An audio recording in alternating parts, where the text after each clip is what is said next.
Do you want to study the Bible with us? Please visit 𝗕𝗜𝗕𝗕𝗦 Bible Ministries Facebook page.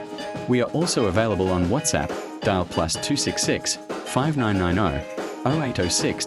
If you're interested in watching sermons, Bible presentations, gospel music videos, podcasts, and other inspirational videos, visit our 𝗕𝗜𝗕𝗕𝗦 Bible Ministries YouTube channel. Please do not forget to subscribe. Dumelang babuhi ba 𝗕𝗜𝗕𝗕𝗕𝗦 Bible Ministries podcast. Welcome back to 𝗕𝗜𝗕𝗕𝗕𝗦 Bible Ministries, where we advance the gospel of our Lord and Savior Jesus Christ through the proclamation of His word. I am your host, 𝗕𝗜𝗕𝗘𝗦𝗕. Once again, I am riding solo. I don't know where my co-host is. She's fine here. But I am with our special guest, Mrs Vivian Mohlomi. She is a proprietor of Artbox Elementary School. Before I get into it, I want to welcome our guest and allow her to expand on this school for us. Welcome to the show, Mrs. Mohlomi. Thank you so much. Artbox Elementary School. It is your 21st or fourth industrial revolution type of school. We've realized that the school system that has existed for the past decade, I want to say, is not really giving what is needed for these children when they leave the system, the education system. And so we came up with Artbox Elementary School. Other people know it as Artbox Pre and Primary School, with the thought of, let us build a child, or let us build children. They're not just academic achievers, but they are also children who are spiritually grounded, children who are psychologically or emotionally intelligent, as we would say it, children who are able to evolve, or rather reinvent themselves in the world, because we live in a world that is very uncertain. Nothing stays permanent for long. In fact, things keep changing. And for that, you need a child that is not just academically progressing or academically achieving, but you also need a child that has that knowledge of self. A child that is able to say, well, okay, things are not going this way, so let me move this direction. So a critical thinker in that sense. A child that is able to innovate, to look at something and see that this is not working, and let me come up with a new method or a new system to ensure that this is working. That's what we need for this fourth industrial revolution. So Artbox is a school, even the name says it, it's Artbox. We are basically facilitators. Gone are the days where we would sit in the class and have the teacher up front, have students, which is what we still see today from the Industrial Revolution right up until now. You get into a class and you find that it's kids seated and the teacher is up front, and the kids are being taught information that they're expected to cram and then regurgitate it, you know. So that is no longer what the world is asking of these kids. It needs them to, Google can do that. ChatGPT can do that. True. So then it says, if we're continuing with that system, we are creating children that are not going to be relevant in the world. You know, so you've wasted the time of the parent and the child and yourself. And this child is just going to be confused in the world. So let's give them something that will be beneficial when they leave. And that's what we do at Artbox. We look for the art in the child, and then we help them to bring it out.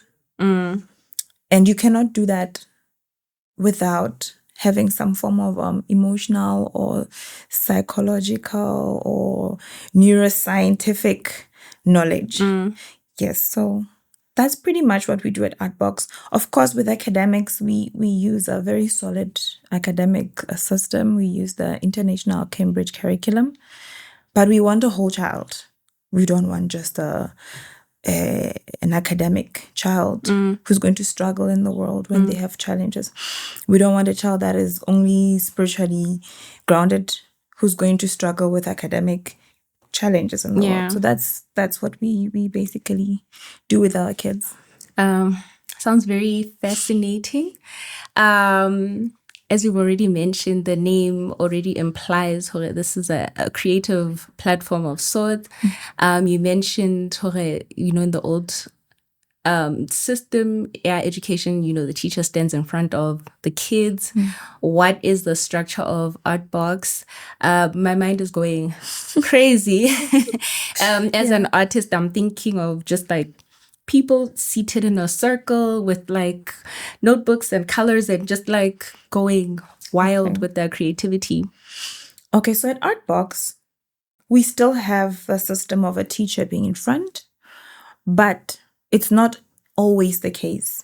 So we have that as the structure of the school. Of course, we fall under a system of the Ministry of Education, so we have to go by their standards. However, we try as much as possible to incorporate programs. For example, in our school, our children have a subject called social and emotional learning. Okay. So social and emotional learning, it's an umbrella. In here, we teach them social skills, we teach them emotional intelligence, and then we teach them also biblical principles. This is where we are saying we are building the child outside of academics, right? So you will find that some of the activities that we give to the children are not your typical school activities. And I know it's always a bit difficult for new parents coming into our system. They always find it a bit difficult to adapt to our system because it doesn't look like that of your traditional school.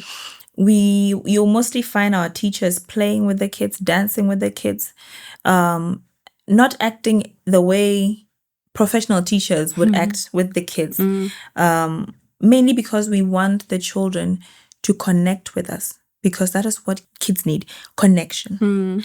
A child needs to connect with you.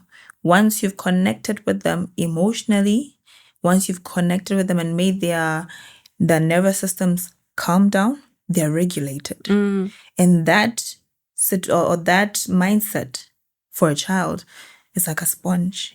Everything that you want to teach that child just soaks up. So that's what we do at Artbox. You'll find us dancing outside. You'll find me playing soccer with the boys, and you'll just be shocked. Isn't she supposed to be in the office? We have something we're trying to create with the kids. Wow. My dad would have loved to take me there.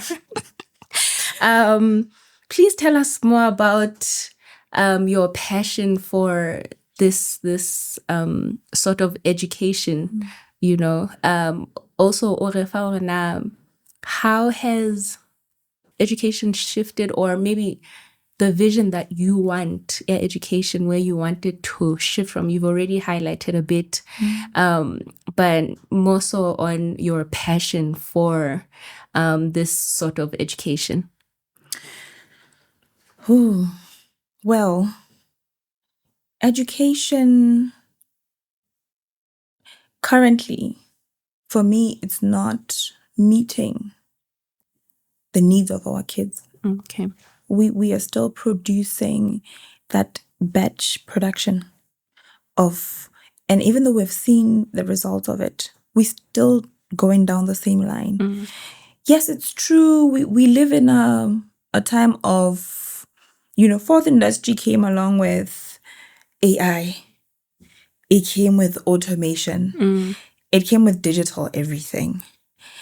And I feel as though the education system is playing catch up with what's going on now. I know there's a lot of talk around how to shape education around what's going on with our fourth industrial revolution now. And I see that most of the schools are still doing the same thing. We haven't moved. If a child can pick up a device and get answers, you begin to fear that, is it going to get to a point where the teacher is not going to be necessary? But I don't think that's the case. I think somewhere along the line we lost our purpose as teachers. We've always been facilitators. We've never been the epitome of knowledge. Not one person can hold all the knowledge. True. So we need to maybe go back, trace our steps backwards, and try to find how to facilitate knowledge to these kids. How to teach the children to become thinkers. Because that's the purpose of school. We are supposed to teach these children to think. When a child leaves my hands or leaves my school, that child should be able to be independent. That child should be able to survive. So for me, I'm very passionate about that. I'm passionate about a child being independent, being able to maneuver their way in the world, being able to be a thinker, being able to be an analyst. Look at something. Maybe they'll look at you and they'll analyze something about you, you know? That's where we're moving to, or that's where we've moved to, in fact. So as long as schools are not producing this type of child, we are failing. This ties in perfectly with the title of our episode, which is mental health and kids. And it also correlates with our previous episode, which was on the effects of social media on mental health. You spoke about wanting kids to be critical thinkers, independent thinkers, and with stuff like AI and automation, you find that computers do the thinking now. Yeah. Like, le for batho ba baholo, re se re nahanelwa ke our apps, our computers. I remember when I was still in primary, ho na go ne re hanelwa to sebedisa calculator. But now we're at a point where you can't even do proper maths without a calculator. So please tell us more about kids and mental health. I think also one of the misconceptions a person's mental health e qala ho deteriorate kapa ho ba kotsing ha sa le moholo. Oh no, nothing can possibly mess up that child's exactly. Yeah, so please tell us more about that. Oh man, where do I start? Children's mental health is so broad. It's so broad and it's so painful to talk about, to be honest. It's a rabbit hole. There's a lot that children experience. But today I want us to talk about attachment theories. Because this is basically, I think, something that kids deal with. I think the whole child stems from attachment. How the child sees the world around them, how the child relates to everything, every place they find themselves. It's rooted in attachment. So there's this guy called John Bowlby. I'm not sure if I hope I didn't butcher that name. He's a neuroscientist. He's the one who talks about attachment theories. There's a book of his that I've been reading recently. It's called the name is gone. But there's a book of his. I'll try to just maybe by the end of the session I'll remember it. He says when a child is born, there's only one question on the mind of the child. For their primary caretakers, the question is, am I safe with you? Are you going to be able to know my needs? And that's what the child looks for. Right from the ages of 0 to 5 years, this is what the child needs. So as a primary caregiver, the child literally survives on you. For their mental health, they literally are reliant on you. And sometimes we're not aware of it. I think because we don't have enough awareness on this subject. We don't know how much harm we can cause the kids as their primary caregivers. Now, when a mother gives birth to a child, they say give the child skin to skin. The reason why, as Africans, we carry bana ga ba peba. It's not because it's convenient. It's because we're creating that connection. That connection, there's access to your skin. I'm here, no matter what. And there's a reason why it has to be done by the mother. I know there's a lot going on in the world now. There's feminism, there's women and men trying to say, no, but you can do the same as I can. Yes. Do we need the fathers? Yes, we do. But you find that bomme produce what we call the motherly, the maternal, that soothing that the child needs. Mothantate, and it's very biological, by the way, but I don't want to go into that. And then mothantate, when they create that bond, lengwana, it looks different. Mothantate, when they're bonded with their child, they're more playful. I think that's how they bond. And hands are bonda lengwana, unzaitsa ngwanenwa abe less violent. Okay. Unzaitsa ngwanenwa abe more present. Unlike mommy hands are ngwana hai o etsa hore ngwana utlwe hore there's someone here who sees me.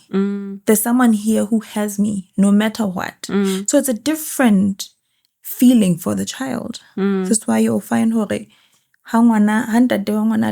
their lives, the child becomes a bit aggressive because they're lacking that. So let me not drift off. Let's talk about attachment theories. Now, we've got 4 attachment theories. I'll start with the best one, and then I will go down. The first one is a secure attachment theory. You can hear it, security. This is a child who's attached in a secure way. The parent has managed to make the child feel safe. They've managed to make the child feel heard. So ngwana jwalo wa thrive. They're very energetic. They want to want to find out what is this. They're very curious children. And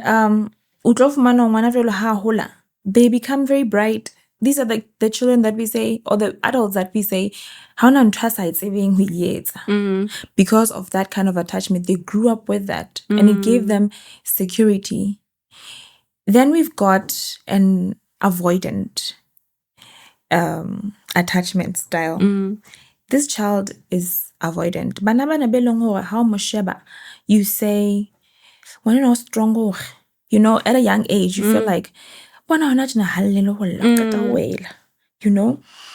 it's not because the child is strong. It's because the primary caregiver has taught even if you show your emotions, there's nothing you're going to get. So ngwana o ithutile from a younger age hore I'm not going to get anything out of showing emotions. So why avoid? And we say the child is strong. We've got a disorganized attachment, attached child. Ngwana disorganizedly attached has learned also from an early stage that the home is unstable, it's unpredictable, and unsafe, which means today, mamuting, hatlapere bondile hole monate hole jwang, ho sasa ha saleyo. So ngwana jwalo o tlo fumana hore ha sa le sure o disorganized, nenneng o batla closeness, nenneng o batla ho tlelwa a dula le mong, and then there's another attachment. Let's see, we've talked about the secure attachment. We've talked about the disorganized. We've talked about the avoidant. There's another there's another attachment style. E batlang ho escape, but ke tlo itshwara. The other attachment style ke ngwana o tlo fumana hore o jwang. Ngwanenwa o independent, too independent for their own sake. Kore ha hloke mang kapo mang, ke shapa ha ke le mong, ke ipapala le mong. There's something wrong there. ha re ske ranka ngwana no ngwanenwa ha hloke le batho o dula ntse etsa tjena o dula ntse le tjena. So we have all these attachment styles. I get it. Now the attachment style tse, unfortunately ka nako e re phelang ho yona, they are not the only things that cause the mental instability in kids. Ngwana a na leng an avoidant attachment style, ha fihla sekolong, ha fihle e le ngwana fela a tlileng sekolong a tlo ithuta, ngwana arrives with this attachment style. I get it. Now this child is going to use this attachment style to relate ka sekolong. I get the way teacher amo correctang is going to be affected. The way I'm mingling with his or her peers, the way I'm can criticism from his or her friends, all of that is affected. Now, ngwana securely attached to hana bothata because uguso, but bana batting for me, and a child like that is easy to teach. But a child that has a disorganized attachment, as a teacher, how you need to be aware of that. As a parent, you need to be aware of that. And if we're not aware of these things, we cause more harm. Because utla ore, ngwana, nyo, kinekite, why was I at homework? This and this and this and that. And the way the child is taking that is not the way you think they're receiving it. So you're causing more harm in the child. As you are talking, I'm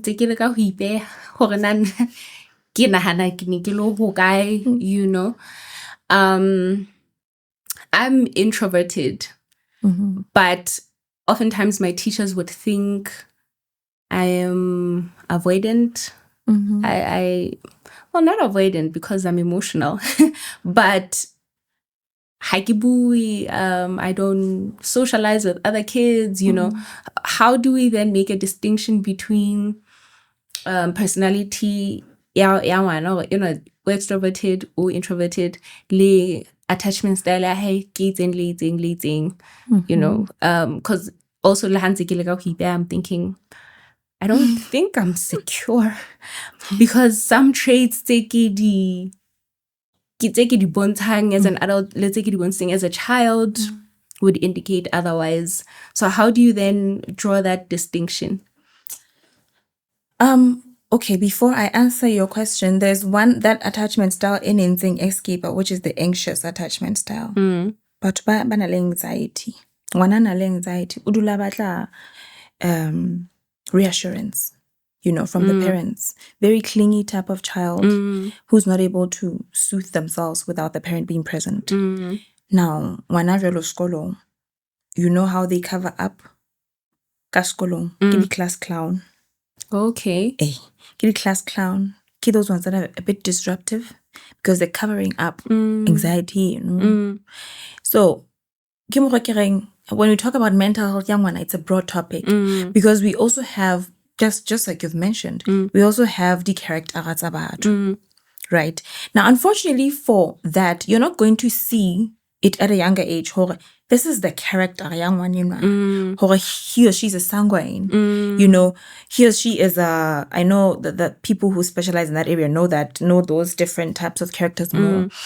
But we look at the telltale signs. That's what teaches us what's really going on in the child. Because we're looking for something healthy. So we can say you're an introverted person, but introverted to what extent? Do you find yourself avoiding people? Do you find yourself keeping to yourself alone? That's an avoidant attachment style. Okay. Where you find yourself, and most of the time by the avoidant attachment styles are very intelligent people. But let's say in the workplace, in the workplace you'll find the place who is very cold. He's not able to collaborate with the staff, and they are not able to, be with the team. Yahai is just secluded. Even if you are part of the working staff, o dula batla ho ba in your own corner. That's an avoidant attachment style. Relationship-wise, when a person gets too close to you, you know that people who do that, when a person gets too close to them, ba push people away. That's an avoidant attachment style. It is a mental problem. And it starts right from So I think as we talk about it, you see where you are, you see where a certain child that you know is, and they're not permanent. Especially when the person is still a child, you know. And I think there are other things they struggle from. It's not just aware of the kind of attachments that I've given to my child, but also we live in a time where parents are so busy. True. You know, we have to work for these children to get a certain type of standard of living. So we mostly rely on nannies. And taba nanny ka bo yona ha se yona bothata. Bothata ko hore di nanny di a tsamaya. They go, they move on. Ngwana how forms an attachment to this person. Yeah, true. And motho wa tsamaya. The child goes through what is called attachment rupture. Literally, it's a loss for the child. They have to mourn this person. And we're not aware most of the times. Because and this child was clingy. Because it causes a lot of anxiety. Clingy, but we're now no so why also all of a sudden also why all of a sudden also this and this and that. We don't understand what the child is going through. So we have that challenge. And I want to be understanding to parents, because it's not something that we can control.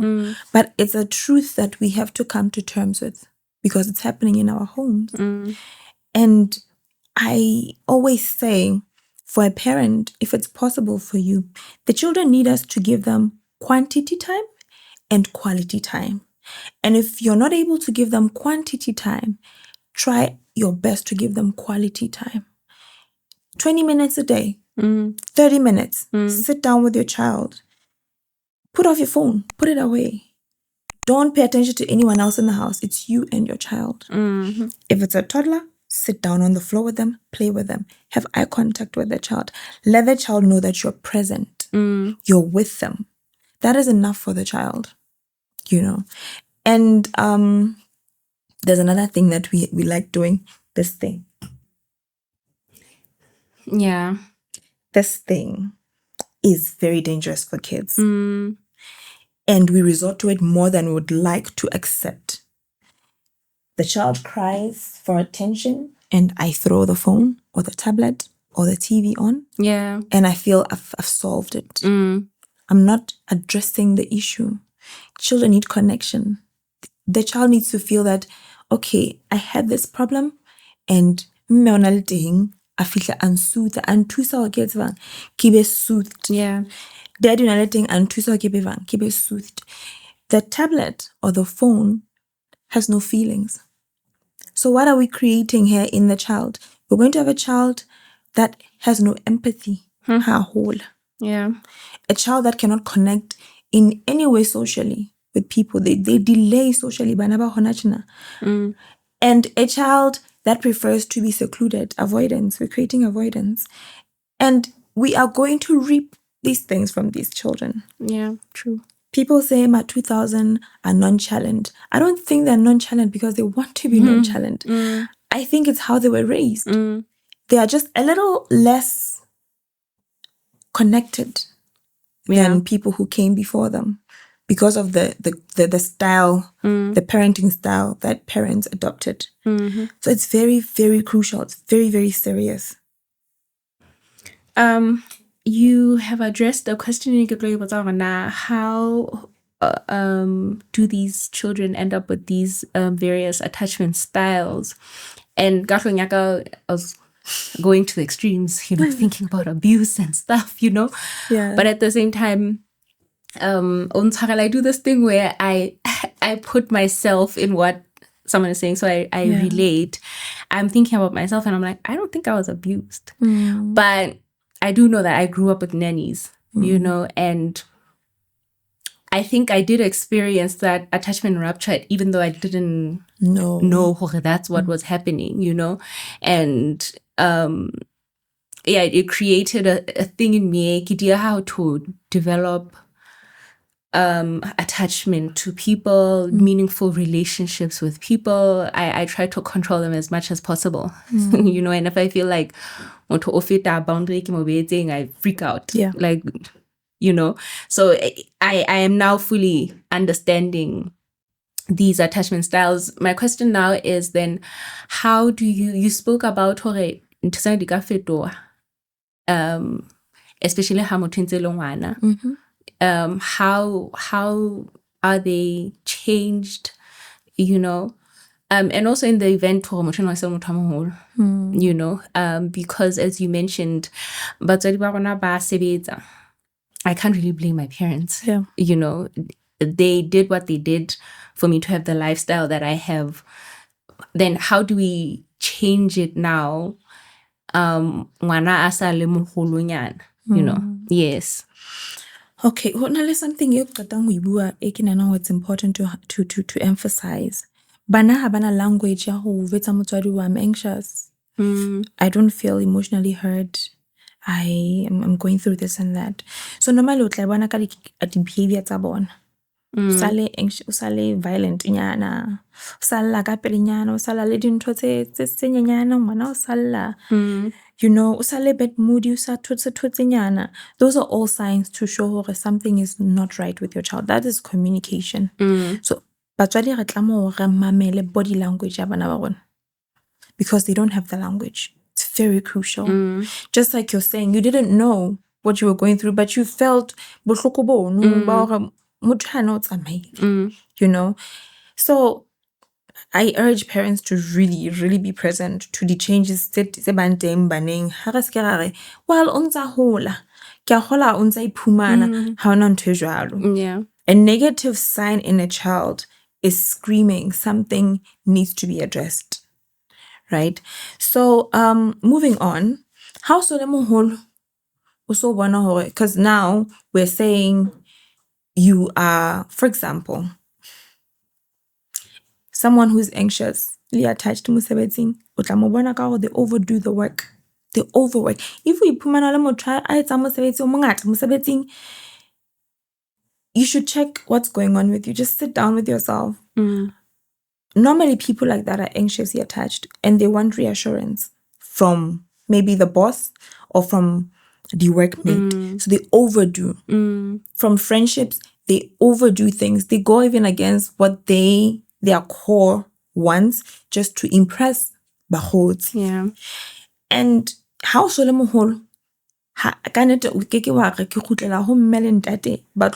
that security. Yes. So at that point in time, you need to seek for therapy. Okay. You need to have a therapist. We're living in a time where having a therapist is not a luxury. It's a necessity. It's a necessity. Yeah. And at least once a year, you should be seeing someone to make sure your mental health is in check, because there's so much going on, right? And for the children, it can be easily changed, because if a child is going through this, it says there's no secure attachment from the primary caregiver. So that has to be changed. And that is how we rewire the child. So in the we have to. At Artbox, we're very intentional with that. We have to connect with these children. We have to try and know, even if the parent does not come out to tell, you can identify the kind of attachment theory this child has and try to bring the child closer. Try to give the child that security. Unfortunately, the problem becomes we might cause this child to have another rupture. Because if a child bonds with me as her teacher, skolong, and does not have that secure bond, if this child leaves that school, yeah, it's going to leave that space say no. So this is why I'll create awareness for parents. Yeah. We want schools to start to realize we are not just teaching anymore. We are not just wearing the hat of a nurse, a teacher, a mother, a who. We are now wearing the hat of a neuroscientist who now has to look at the child and look at the child's brain and look at the child 100% and provide everything that the child needs in the school compound for you to be able to fihlela ngwana academically. So for children, they need that structure. But for adults, I highly suggest seek therapy. Mental health problems ha se ha motho a tshela le mong fela kapa asa a bale delusion the corner ring. No, there's a problem there. It's very subtle, and when we don't pay attention to it, it grows. It becomes worse, and before you know it, it's clinical, and there's nothing much that can be done about it. You mentioned also at Artbox le facilitators spiritual care for the child. So here at 𝗧𝗦𝗕𝗕𝗕𝗕, we like to correlate discussion now with biblical principles. Could you please share the biblical principles that address mental health ya bana? I want to talk about Proverbs 22. There's a verse in Proverbs 22. I'm not sure if it's verse 6. I think it's verse 6. It says, teach the child the way to go, and when they grow, they will walk in it. Exactly, they'll walk in it. So for us at Artbox, we teach these children this because we know that as a parent, as a teacher, I can be that strong attachment base for the child, you know? But what happens when I'm not there? When you're not faced with the challenges, how are they going to face it when I'm not there? That's a real something that we need to consider as well. So we teach them about God because He's a constant. True. So whether I'm there or not, a child that has been brought up being taught principles of God and the Bible will always know that I have a Redeemer, I have a Creator, I have a Maker, I have someone who always I will fall back on no matter what I'm going through. So this is why we have such principles. The other thing, that's why we teach them the Bible. I will also take, I want to pull apart that verse. The verse says, if you teach the child the way to be, it doesn't say we must mold them. I don't know if you get what I'm saying. So basically, you're facilitating for the child to know God, right? Which is the job of a teacher. So long before there was psychology, therapy, and neuroscience, there was the Bible. And the Bible knew that such challenges will come long before we even found ourselves here. Yes. So we know that the Bible is one of our first guides to go to when it comes to a child, when it comes to bringing up a child, when it comes to taking care of a child. I always look at the story of the prodigal son. Avoidant and when he wanted to come back, the story, it demonstrates that secure attachment style. I prepare this and prepare that. That strong attachment style. I'm here for you. Yes. I see you. You know. So we always look at those kinds of Bible stories. We tell them the Bible stories, and every time when we have a class with them on social and emotional learning, we try to pull out how they can regulate the emotions in different situations, how these Bible verses relate to them now. Because let's be honest, some of us growing up, we were just told Bible stories. And we grew up in our youth times. The Bible stories are practical. You know, practical because of the way we were taught about the Bible verses. So we try to get them to understand that. And you'll be surprised the kind of questions these children ask. Their brains develop so much faster as compared to how our brains were developing. So those are the principles that we're using at Artbox.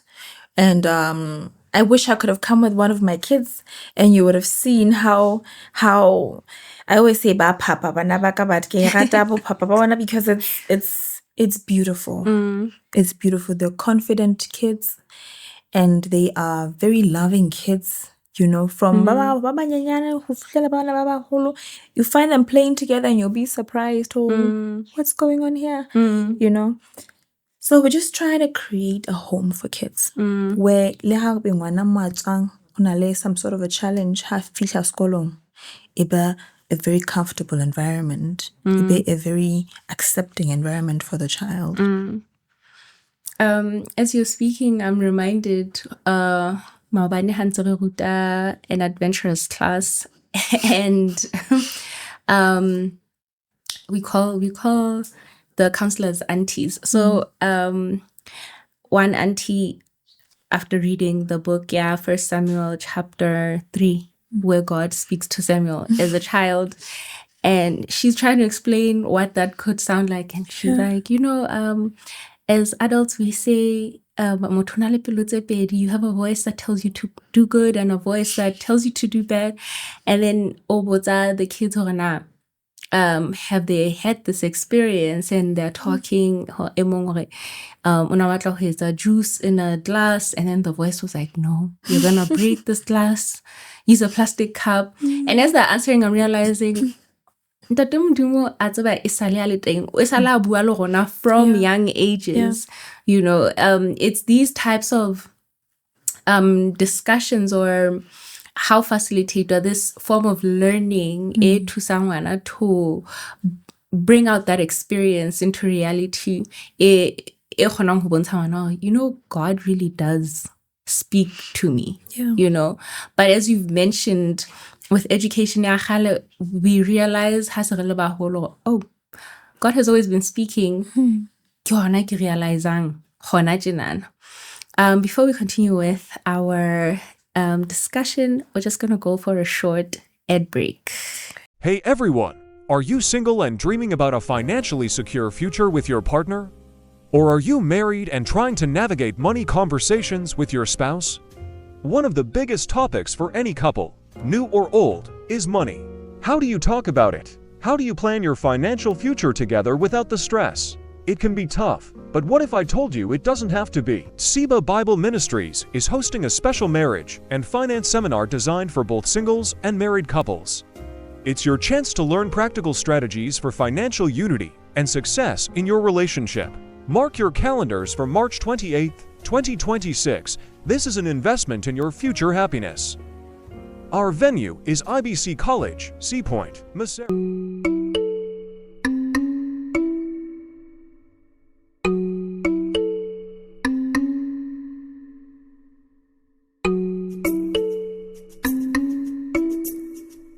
Follow 𝗕𝗑𝗕𝗕 Bible Ministries Facebook page for more details. We can't wait to see you there. Okay, welcome back, viewers. We are back from our ad break, and we are talking about mental health and kids. Now on the topic of bringing things to reality, giving practical steps. What practical advice or even biblical principles into reality would you give to parents, especially on, you know, spirituality, them knowing, you know, even though at some points mom won't be around or dad won't be around, but God is always around. What practical advices would you give for parents to hone in that realization or cognizance that God is always around for them? Okay. Bana ba regulate ka routine. Kids regulate with routine. I'm pretty sure. Well, I was the age I was when I did education, that I learned why we have routines in schools. I've always wondered, why is it that there's a time for this and there's a time for that, and there's because kids are regulated when they know what to expect. So as a parent, you need to have a routine around everything at home. If you are working with nannies and you're going out for the most part of the day, then it's to create a routine around your goodbye with your child. Okay. It's to create a routine about food eating time with your child, bathing time, sleeping time. So the child is regulated to know it's time for this. They don't know time, but they know when it's time for a certain activity in the day. So it's to make sure that we have routines in the household. If a routine that every Saturday re tswa ka tlung ka 9 re ya kerekeng, ha re fitla kerekeng re dula ka setulong se tjena. Children need that structure. They need that in their lives. So that is the one advice I'll give to parents. Make sure you have routines in your home. If you're going to sit with a child to do homework every day at 7 p.m., make it 7 p.m. every day. If you're going to put the child to bed every day at 9 p.m., make it 9 p.m. every day. And let us be very conscious and cautious as to, I want to be very sensitive with this. Because I don't want to sound like I'm discriminating, but your attachment style that you have with your child can be disrupted by families or friends that you keep close by, because your child is creating attachment with those people as well. Yes. So we need to be cautious and conscious who our children spend a lot of time with. It's a very serious issue. It's a very crucial issue that ke bone hore of late we don't take it to heart. But be sure that whoever is your closest family or friend, every weekend or every other weekend you spend with these people, ensure that their principles, their way of living is very similar to yours. Otherwise, they're going to undo what you're doing. So those are the practical tidbits that I'd give to parents to ensure that what they're doing is going on smoothly, and to make sure that they have children who are securely attached, who have immune systems, or who are secure generally, who are calm, who are grounded, who are able to pick up whatever they need to pick up as they're developing in life. Thank you so much for being here and, educating us. Before we end this episode, please tell the viewers where they can find you on the socials, and even where Artbox is located. Okay. So if you want to talk to me personally, you'd have to call me. Okay. Because I do have a Facebook account, though I hardly use it. Currently, I'm using my school's number. So the number is 59451934. And if you want to just know a little bit about the school, we have a Facebook page. It's called Artbox Elementary School. You just go to Facebook and type in Artbox Elementary School, and you'll find some of the things that we do with the kids on the page. You can also come to our school campus. We are situated in Berea, not too far from Hafoso. And you can come to the school compound, have a word with us, or mingle with our children, and see how they are. Or you can bring your child to our school. If you have a child that seems to be exhibiting any of the attachment styles that we've spoken about today, and we'll be happy to see you. We'll be happy to receive you. Thank you so much, Mrs. Mohlomi, for being here, as I've already said. And thank you to the viewers for watching this episode. Please remember to like, comment, subscribe, and share. Until next time, this is it from us.